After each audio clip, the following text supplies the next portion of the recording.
long kamin sim jonga lada duk nerius pa pilong ka jingim jonga haba pidon badnga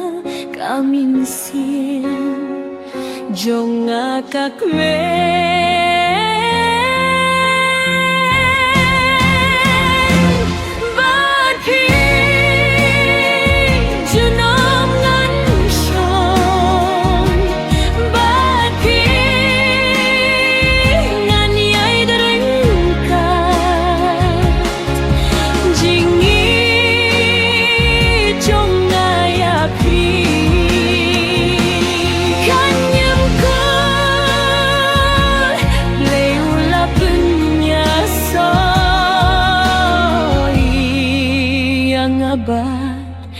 ya pi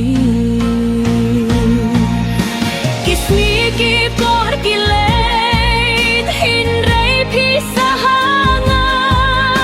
jingit kabasisha ngamjuklet ya pi wadlada kaler kawan ban penduyangi hinray ngas kam hapi papilong jonga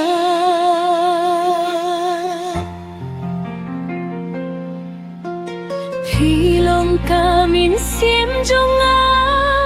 lada duk nirius pa pilong ka jinggim jonga haba pidon badnga kamin sim jonga kakme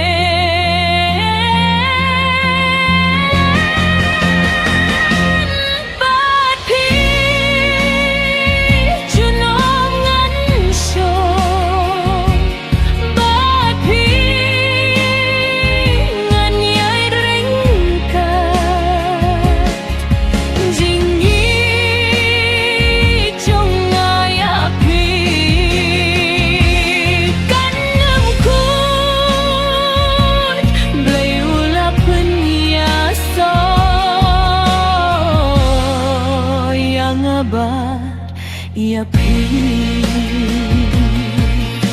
kisniki por kilet hinray pisahanga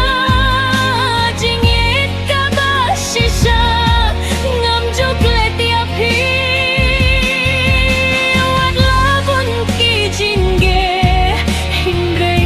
ngas kum hapi papilong jonga